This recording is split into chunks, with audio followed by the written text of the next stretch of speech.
എന്തൊരു ബഹളമായിരുന്നു K P C C അധ്യക്ഷൻ കെ സുധാകരൻ നടത്തിയത്. അദ്ദേഹത്തിനെ അറിയുന്നവർക്ക് എല്ലാവർക്കും അറിയാം. അദ്ദേഹം അത്യാവശ്യം കോൺഗ്രസിൽ ചങ്കൂറ്റമുള്ള നേതാവാണ്. കോൺഗ്രസ്സുകാർ അദ്ദേഹത്തെ ഒരുപാട് ഇഷ്ടപ്പെടുന്നു. കമ്മ്യൂണിസ്റ്റ് പാർട്ടിക്കെതിരെ, പ്രത്യേകിച്ച് CPM-നെതിരെ അദ്ദേഹം നടത്തിയ യുദ്ധങ്ങൾ ശ്രദ്ധേയമാണ്. പക്ഷേ ഇപ്പോൾ സുധാകരൻ വീണിരിക്കുന്നു. മോൻസൺ മാവുങ്കൽ, നമ്മുടെ പുരാവസ്തു തട്ടിപ്പ് വിദഗ്ധൻ മോൻസൺ മാവുങ്കൽ പ്രതിയായ പുരാവസ്തു തട്ടിപ്പ് കേസിൽ KPCC അധ്യക്ഷൻ കെ സുധാകരനെ പ്രതി ചേർത്ത് അദ്ദേഹത്തെ കൂട്ടുപ്രതിയാക്കി കുറ്റപത്രം സമർപ്പിച്ചിരിക്കുന്നു. ഗൂഢാചരണ കുറ്റവും മറ്റുമൊക്കെ ചുമത്തിയാണ് കുറ്റപത്രം സമർപ്പിച്ചിരിക്കുന്നത്. KPCC പ്രസിഡന്റ് കെ സുധാകരൻ ഈ കേസിൽ രണ്ടാം പ്രതിയാണ്. ക്രൈംബ്രാഞ്ച് എറണാകുളം ACGM കോടതിയിലാണ് കുറ്റപത്രം സമർപ്പിച്ചത്. മൂന്നാം പ്രതി മുമ്പത്തെ കോൺഗ്രസ് നേതാവ് ഗവിൻ എബ്രഹാമാണ്. മോൻസൺ മാവുങ്കൽ വ്യാജ ഡോക്ടറാണെന്ന് അറിയാമായിരുന്നിട്ടും കെ സുധാകരൻ ഇത് മറച്ചുവെക്കാൻ ശ്രമിച്ചു എന്നാണ് ഒരാരോപണം. മോൻസൻ്റെ വീട്ടിലുണ്ടായിരുന്ന വ്യാജ പുരാവസ്തുക്കൾ യഥാർത്ഥത്തിലുള്ളതാണെന്ന നിലയിൽ തെറ്റിദ്ധരിപ്പിക്കുന്ന പ്രചരണത്തിന് കൂട്ടുനിന്നു എന്നതാണ് മറ്റൊരാരോപണം. വഞ്ചന, ക്രിമിനൽ, ഗൂഢാലോചന എന്നിങ്ങനെയുള്ള കുറ്റങ്ങളാണ് ചുമത്തിയിട്ടുള്ളത്.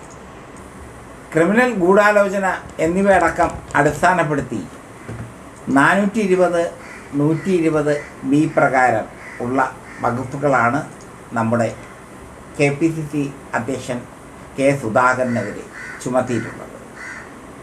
മോൻസൻ്റെ വീട്ടിൽ വെച്ച് 25 ലക്ഷം രൂപ പരാതിക്കാരിൽ ഒരാൾ കൈമാറുമ്പോൾ നമ്മുടെ കെ സുധാകരൻ സ്ഥലത്തുണ്ടായിരുന്നുവെന്നും അതിൽ 10 ലക്ഷം രൂപ സുധാകരന് നൽകിയെന്നുമായിരുന്നു ഡ്രൈവറുടെ മൊഴി.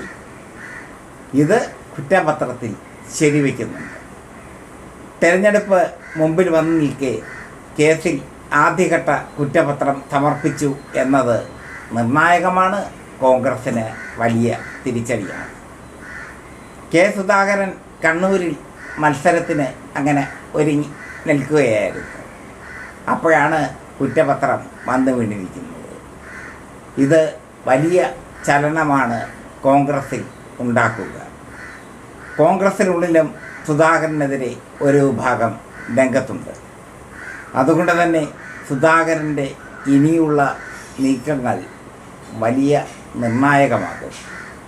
കുറ്റപത്രം സമർപ്പിച്ചതിന് പിന്നാലെ ഇതിനെതിരെ പ്രതിപക്ഷ നേതാവ് VD സതീശൻ പ്രതികരിച്ചുകൊണ്ട് രംഗത്തെത്തിയതും ശ്രദ്ധേയമാണ്.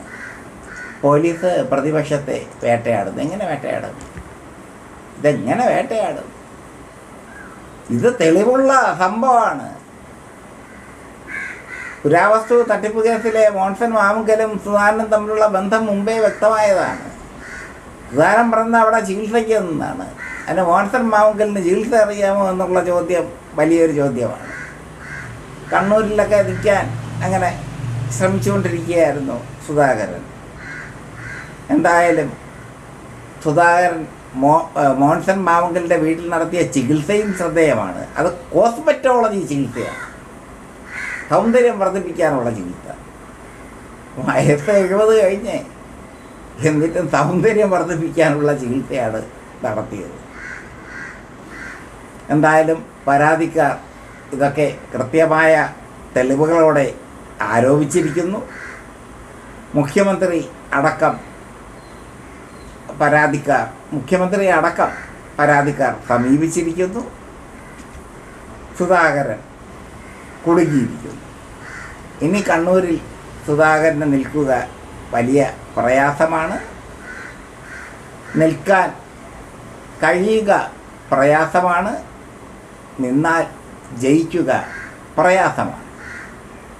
എന്തായാലും കോൺഗ്രസിൻ്റെ വലിയ ഒരു നേതാവ് കോൺഗ്രസിൻ്റെ ഞാനടക്കം ഇഷ്ടപ്പെട്ട ഒരു നേതാവ് ഇപ്പോൾ വലിയൊരു തട്ടിപ്പ് കേസിൽ പ്രതിയായിരിക്കുന്നു. ഈ തട്ടിയത് 10 ലക്ഷമൊന്നുമല്ല, കോടികളെന്നാണ് ഇപ്പോൾ അന്വേഷണ സംഘം കണ്ടെത്തിയിരിക്കുന്നത്. പുരാവസ്തു വിൽപ്പന എന്ന പേരിൽ മോൻസൺ മാവുങ്കലുമായി ചേർന്ന് സുധാകരൻ നടത്തിയത് കോടികളുടെ തട്ടിപ്പാണ്. സുധാകരനെതിരെയൊക്കെ പറയുമ്പോൾ പ്രിയപ്പെട്ട കോൺഗ്രസ് പ്രവർത്തകർ ക്ഷമിക്കുക, ഞങ്ങൾക്ക് പറയാതിരിക്കാനാവില്ലല്ലോ, എനിക്ക് പറയാതിരിക്കാനാവില്ലല്ലോ, അതുകൊണ്ടാണ് പറഞ്ഞത്. എന്തായാലും വ്യാജ പുരാവസ്തു തട്ടിപ്പ് കേസിലും മോൻസൺ മാവുങ്കലുമായുള്ള കോസ്മെറ്റോളജി ചികിത്സയുടെ പേരിൽ, സൗന്ദര്യവർദ്ധക ചികിത്സയുടെ പേരിൽ ഒക്കെ സുധാകരൻ കുടുങ്ങിയിരിക്കുന്നു. സുധാകരൻ ഈ കേസിൽ 2ാം പ്രതിയാണ്. സുധാകരൻ ഈ കേസിൽ 2ാം പ്രതിയാണ് എന്ന് മാത്രമല്ല, സുധാകരൻ അകത്താകും എന്നുള്ളത് ഏകദേശം ഉറപ്പാണ്.